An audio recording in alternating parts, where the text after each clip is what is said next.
A Asus me enviou para testes o ZenBook 14 UX434, este cara aqui. É um notebook bem sofisticado, uma espécie de MacBook dos caras, por assim dizer. E me refiro a ele desse jeito por ser uma máquina muito bem acabada, bonita pra caramba, que há um tempo não existia no Brasil para quem queria algo com Windows. É caro também, no momento da gravação deste vídeo eu googlei e eu achei em torno de R$7.000 no varejo online. Pelo menos se for comparar com o que se pede nos MacBooks atuais, isso ainda consegue ser um valor menor.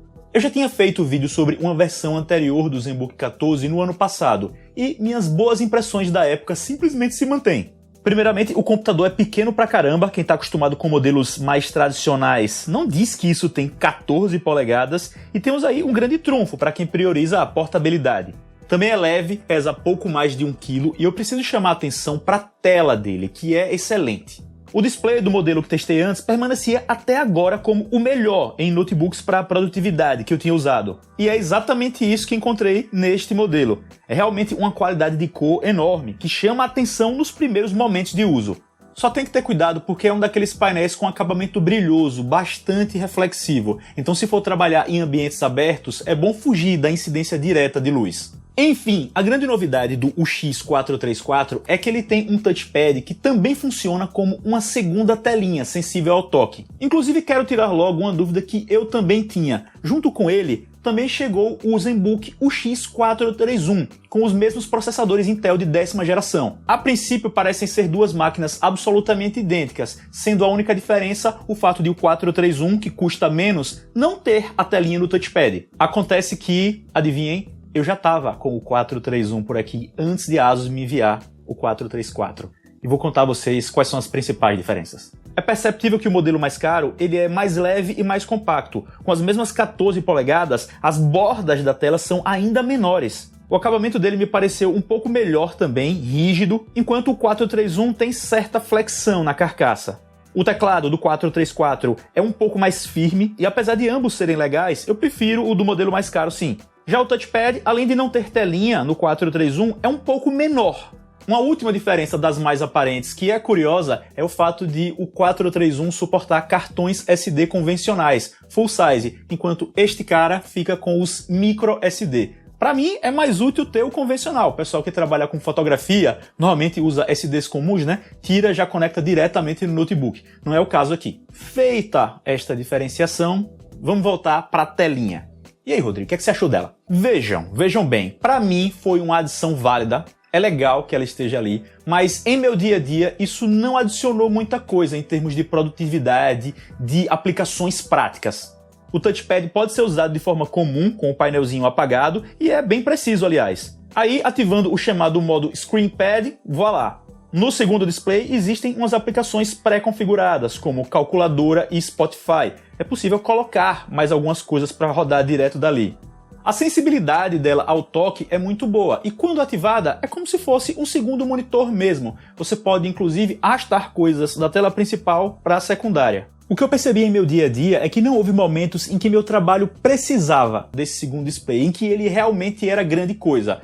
Óbvio, isso vai variar de pessoa para pessoa. De repente tem alguém assistindo e já pensando exatamente o que poderia fazer. Mas muitas das demonstrações que eu vejo internet afora, pra mim elas são um pouco forçação de barra, sabem? Show off. Ah, Netflix em cima e YouTube embaixo, ou 2 YouTubes ao mesmo tempo. Então eu falo forçação no sentido de que é legal pra mostrar alguém, só que duvido que a maioria das pessoas que mostram algo assim realmente usam dessa forma, pra tirar benefícios. Um uso legal que eu penso para o ScreenPad é, por exemplo, fazer uma live com o ZenBook 14. Tá a tela principal, usa um mouse aqui do lado e a tela secundária é utilizada para você ver o chat. Na minha utilização, ela ficou a maior parte do tempo desligada, mas ainda assim não faz mal que esteja ali. É bom porque é um recurso a mais. Quando eu quiser, quando eu precisar, vou poder lançar a mão dele. De resto, preciso dizer que a integração do Windows com o ScreenPad também não é 100% perfeita. Em alguns momentos, eu recebi mensagens de erro na tela principal quando ativei e desativei o dito cujo. Teve um dia em que, depois de ativar a telinha, o touch parou de funcionar e isso só se resolveu reiniciando o Windows. A gente viu há algum tempo a Apple implementar na parte superior do teclado de alguns notebooks uma barrinha sensível ao toque, uma mini tela, que para muitas pessoas não serve para nada, mas ao menos a integração é suave com o sistema. Por aqui, eu diria que existe algo que de repente vai ter uma função mais impactante, embora não tenha uma integração tão polida assim com o Windows. E por falar na barrinha do MacBook, o ScreenPad oferece funções similares em alguns aplicativos. Por exemplo, no Word tem o lance de recortar, colar, enfim. Você que vai dizer se conseguiria colocar isso no workflow ou se é melhor utilizar o teclado. Para mim é o teclado, ou o mouse. O fato é que, como um notebook, meus amigos, esse cara voa. É uma máquina super ágil, com Core i7 de 10ª geração, 8 GB de RAM e armazenamento SSD. Realmente um foguetinho para tarefas de escritório ou coisas mais pesadas, como programas de estatística e edição de fotos. Rodrigo, dá para editar vídeos? Sim, eu editei 3 em Full HD com alguns arquivos 4K, e ele foi que foi. Só tem que levar em conta que esse não é o foco. O Core i7 que está aqui dentro é daqueles da série U de uva, que foca em economia de energia e não em desempenho. Então, os tempos de exportação para um vídeo editado vão ser maiores e, em geral, ele não tem o mesmo poder de fogo de um i7 para notebook gamer ou i7 para desktop. Eu não compraria como uma máquina de edição de vídeo, mas considerando-o como um computador para o dia a dia, para trabalho, e que possa editar vídeos quando a pessoa estiver em trânsito, ou fazer isso de forma mais casual em casa, sim, rola. Já games, bom, esses só os mais levinhos porque não existe chip gráfico dedicado. A bateria dele eu considero um ponto positivo, embora não tenha atingido as altas alegações da ASUS. Em uso de escritório, com edição de texto, YouTube e Spotify, brilho intermediário, consegui começar a trabalhar de manhã, umas 9, e terminar à noite, umas 20 horas. Quer dizer, 11 horas de duração, mas com ele funcionando mesmo, tela ligada, calculo que consegui umas 7, quase 8. Foi um resultado sem ligar o ScreenPad, porque quando o ativei de forma intermitente, a autonomia final caiu para umas 6 horas. A fabricante chega a prometer umas 14 de autonomia. Devem ser testes bastante controlados. De resto, eu gostei pra caramba do áudio, ele sai por baixo, mas para um conjunto desse tamanho tem uma definição pra lá de satisfatória. E o funcionamento geral do PC foi estável também. Claro, desconsiderando o ScreenPad, porque como eu já disse, esse deu uns pauzinhos. O computador em si, não. É uma máquina que eu teria. Óbvio que custa caro. Hoje em dia, então, os preços estão tudo lá em cima, né?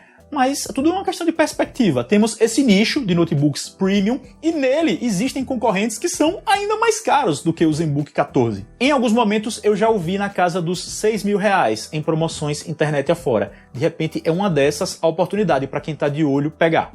Existem concorrentes fortes como o LG Gram ou o Lenovo S740 que tem maior autonomia ou chip gráfico dedicado, embora sem o diferencial do X434, que cada um deve avaliar o quanto pesa. Eu achei um trocinho interessante, rápido, leve, com uma segunda tela que no fim das contas acabou sendo um detalhe para mim.